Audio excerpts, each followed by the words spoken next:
Nazdar všetkým, to som ja Michael a dneska sme tu s videom na sobotu. Toto bude séria, ale nebude pravidelná, takže uvidíme, kedy príde ďalšia epizóda.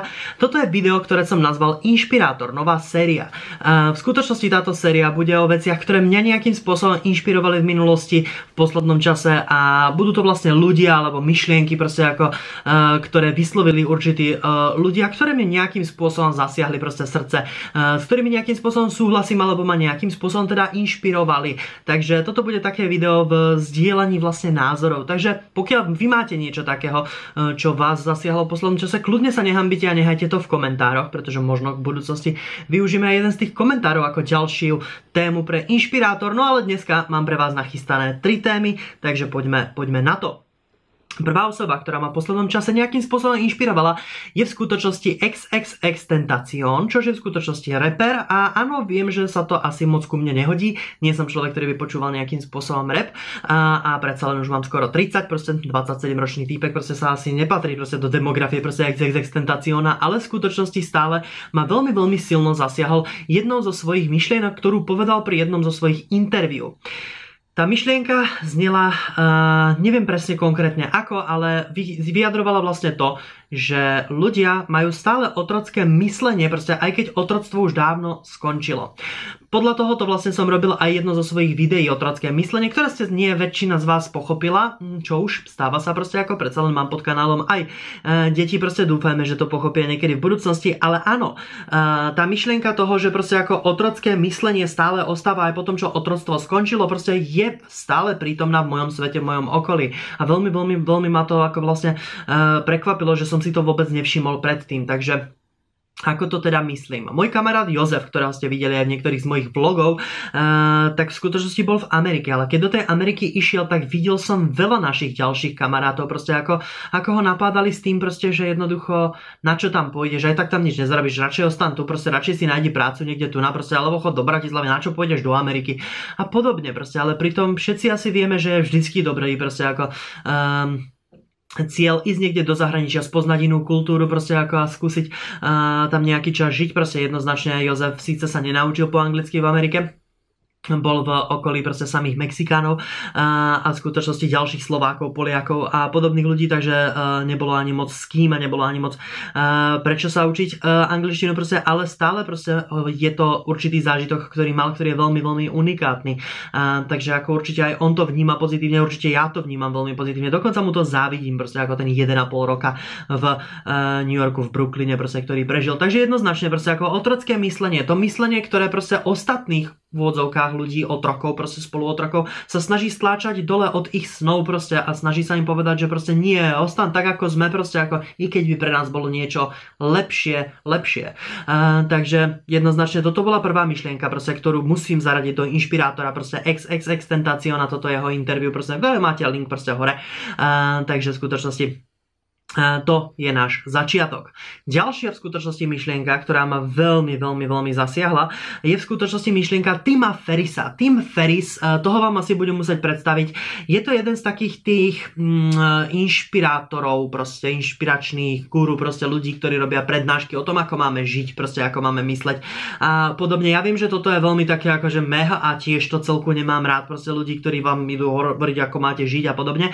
Ale Tim Ferris má určitú charizmu, ktorá to trošičku prekonáva, proste aspoň pre mňa. Má veľa múdrych vecí, proste ako, ktoré vlastne vyčítal od veľa úspešných ľudí, pretože on robí podcast vlastne, myslím, že na iTunes, ktorý v skutočnosti je, myslím, že aj najsledovanejší proste na tej platforme, ale je to vlastne podcast s tými najznámejšími ľuďmi, ako Arnold, proste ako ja neviem, všelijakí športovci, proste vrcholoví a herci a proste ľudia, ktorí niečo v živote dosiahli a vlastne snaží sa ich nejakým spôsobom rozoberať proste a nájsť v nich nejakú tú takú ako spojitosť medzi nimi, proste ako niečo, čo robia všetci proste ako a dáva to v skutočnosti teda aj zmysel, aby sme to robili my, pretože toto je vlastne tá vec, ktorú robia všetci tí úspešní, chápeme sa.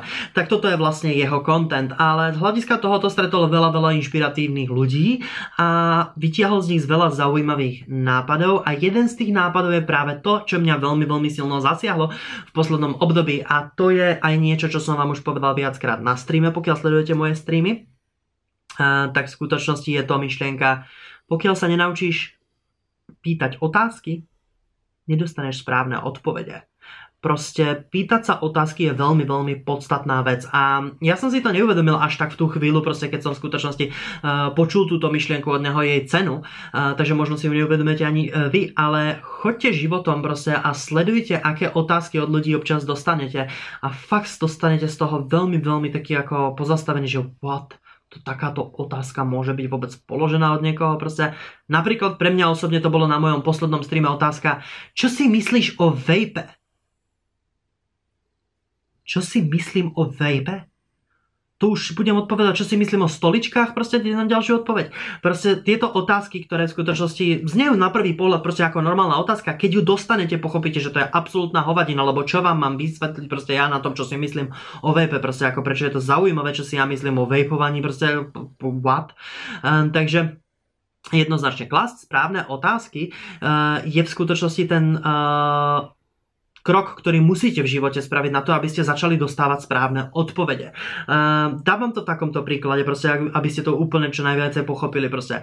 Keď neviem po anglicky, neviem sa po anglicky opýtať proste vec, ktorú slovenčina ešte neriešila proste na našom internete. Proste nejaký špecifický, špeciálny, nejaký naozaj proste ako suprový problém. No a preto sa treba naučiť niekedy po anglicky na to, aby si dokázal posunúť svoje horizonty proste ako dopredu a posunúť ich pred tú Slovenskú republiku, slovenský jazyk, proste ako slovenský internet. Takže toto isté ale funguje aj nie len v posunutí sa do iného jazyka, ale aj v tom vašom jazyku. Ono treba vedieť sformulovať tú otázku a treba vedieť využívať ten jazyk na to položenie tej otázky, na to, aby ste získali tú správnu odpoveď. Takže znie to možno ako absolútna banálnosť, absolútna vec, proste ako ktorú by každý mal mať. Proste hovorím vám, otázka, čo si myslíš o vejpovaní, je veľmi, veľmi častá. V československom internete tiež ste miliónkrát museli vidieť proste svojho obľúbeného streamera odpovedať na otázky typu aký máš názor na 3 bodky. Či už tam dávajú ľudí, tak tam dávajú veci, tak tam dávajú proste ďalších XY milión objektov, subjektov, proste ako osôb, ktoré v skutočnosti, ale aj keď tie názory vyjadríte, tak nikomu s tým nepomôžete. Vy len poviete svoj nezaujímavý, väčšinou nudný, nepremyslený názor proste na niekoho, na čo to je dobré, proste na nič. A práve toto sú tie otázky od ľudí, ktorí sa nevedia pýtať. Takže pokiaľ ste niekto z tých, ktorí proste ste narazili do tohoto problému, proste, že sakra, toto je presne jedna tá otázka, ktorú som niekedy niekomu položil, proste nehambite sa za to, proste mladosť, dospievanie, proste to sú všetko súčasti proste ako práve ešte nejakých vecí, že neviete, nemôžete sa rodiť rovno perfektný, proste ako to je jasné. Identifikovali ste práve svoj problém a môžete začať na ňom pracovať. Hej Michael, ale ako mám pracovať na tom, aby som sa dokázal pýtať ľudí dobré otázky? Ako sa trénujú otázky? Proste jednoducho. Empatia. Skúste sa najprv nad svojou otázkou zamyslieť, ako by ste na ňu odpovedali vy. Pretože ten človek, ktorý sa ma pýta, proste čo si myslím o vejpovaní, pravdepodobne tiež nemá názor na vejpovanie a snaží sa nejaký nájsť. Keď sám seba spýtaš proste túto otázku a zistíš, že nemáš na ňu názor, tak sa potom zamyslí len nad tým, proste, či je podstatné mať takýto nejaký názor proste na takúto nejakú banálnu záležitosť proste ako, a vtedy pochopíš tak trošičku, že toto asi nebude tá správna otázka. Takže toľko. Toto je vlastne teda druhá vec v našom inšpirátore, proste druhý bod našeho inšpirátoru. No a tretí bod našeho inšpirátoru je niečo, čo vyslovil môj otec. Niečo, čo mi utkvelo v hlave, niečo, čo v skutočnosti sa mi v nej tak zaseklo, proste, pretože je to veľmi, veľmi múdra myšlienka. Neviem, odkiaľ ju má, ale v skutočnosti znie asi nasledovne. Najviacej prešlapov spravíš tým, že stojíš na mieste. A áno, proste ako väčšinou, keď stojíme na mieste, tak z nervozity prešlapujeme, proste ako, ale práve to slovo prešlap v slovenčine tiež dáva ten zmysel proste ako chýb. A áno, spravil som veľa svojich chýb vo svojom živote práve tým, že som nič nespravil. Väčšinou nelutujete proste veci, ktoré ste spravili, proste ako nelutujem to, že som šiel za tým dievčaťom a odmietla ma, proste nelutujem, že som šiel za tým dievčaťom a neodmietla ma, proste. Lutujem, že som nešiel za tým dievčaťom, pretože neviem, ako to mohlo dopadnúť v ten konkrétny večer, proste. Taktiež nelutujem proste toho, že som spravil chyby vo svojej minulosti, pretože som sa z nich zase veľa poučil. Nelutujem proste toho, že som strávil veľa času pri veciach, ktoré boli v skutočnosti aj tak trošičku zbytočné, pretože predsa len som sa pri tom čase zabával. Ale ľutujem, že som nevyskúšal veci, ktoré som mohol vyskúšať, ľutujem, že som si nenaplnil sny, ktoré som mal proste, ľutujem veci, ktoré som nespravil. No a v skutočnosti to je práve to, že najviacej chýb spravíte tým, že stojíte na mieste, najviacej prešlapov proste vykonáš tým, že stojíš na mieste. Pri tej chôdzi dopredu ideš stále dopredu proste a sem tam ten prešlap popri tej chôdzi dopredu proste je veľmi ľahko vyvážený až dokonca proste ako nepatrný proste pri tom živote, ale v skutočnosti to stánie na mieste, no v mojom konkrétnom prípade, ak by vás zaujímalo, je to asi toto. YouTube pravidelne sledujem asi od roku 2009, ale začal som tvoriť na YouTube až v roku 2013. Od roku 2011 som mal túžbu tvoriť na YouTube, len som nemal odvahu. Od roku 2012 som tú odvahu mal, ale tam bol zase problém proste ako finančného charakteru, dať dokopy peniaze proste ako na všetky tieto záležitosti, aby som si nakúpil počítač, ktorý dokáže aj nahrávať, aj editovať, aj všetky tieto záležitosti.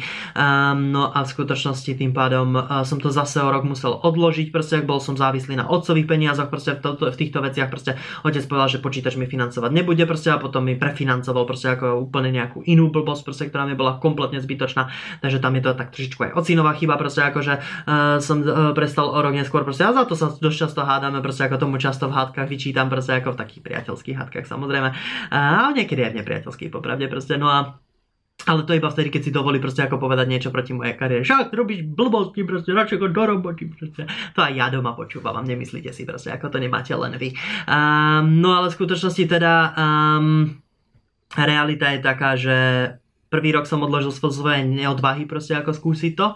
Druhý rok som odložil z toho dôvodu proste, že som nemohol proste začať, nemal som ako začať.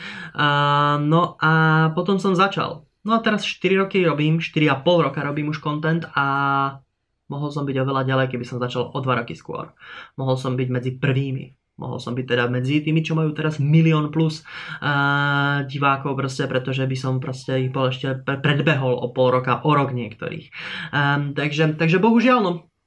Najväčšie chyby, ktoré spravíte podľa mňa sú práve tie, čo nespravíte nejaké tie rozhodnutia alebo kroky dopredu proste v niektorých momentoch, nie tie, ktoré ste proste spravili.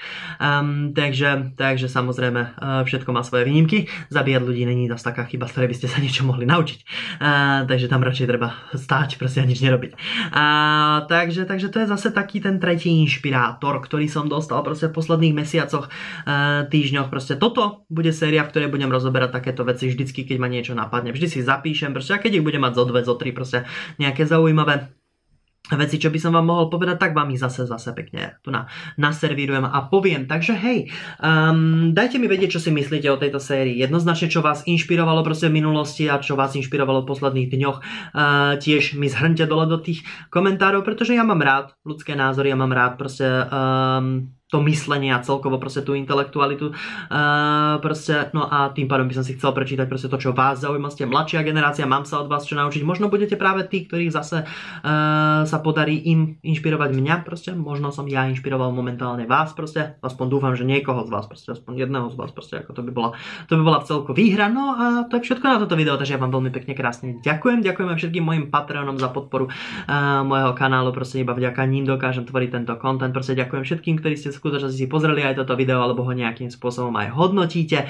Pokiaľ môžete, proste hodnote, pokiaľ môžete, podporte, pokiaľ môžete, pozerajte, proste, lebo to sú v skutočnosti tie veci, na ktorých mi najviacej záleží, proste, pretože chcem, aby ten kanál mal v budúcnosti byť v skutočnosti toto posolstvo, ktoré som povedal proste v tomto videu a ďalšie posolstva, ktoré pre vás mali aj nejakých ľudí, proste, ako ktorých budú môcť teda nejakým spôsobom poslať nejakým lepším smerom proste, pretože predsa len bože, keby ja som mal proste taký internet, ako ste mali vy ako decko. Bože. Ja som na internete závislý len z jedného jediného dôvodu. Ja milujem nové informácie. Až na to, že v rokoch, kedy ja som vyrastal, ešte na internete neboli informácie moc.